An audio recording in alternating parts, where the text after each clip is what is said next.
వాయిస్లో ఎట్లా వాడతామని. మీకు ప్యాసివ్ వాయిస్ తెలుసు మీకు. తినబడింది, కొట్టబడ్డాడు, తిట్టబడ్డాడు, అడగబడింది, కొనబడింది, ఇలా వస్తాయి ప్యాసివ్ వాయిస్లో. ప్యాసివ్ వాయిస్లో ఇట్లా వస్తాయి. ఇప్పుడు చూడండి, అతను ఒక మామిడికాయ తిన్నాడు, ఒక మామిడికాయ ఆయన చేత తినబడింది.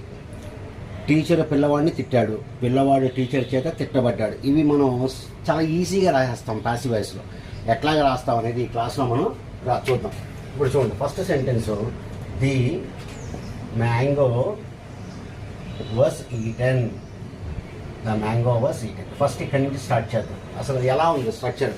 ఫస్ట్ నేను ఎవరి గురించి మాట్లాడుతున్నానో దాని గురించి రాశాను. నేను మ్యాంగో అని చెప్పి ఇక్కడ నేను రాయటం జరిగింది, మ్యాంగో అని.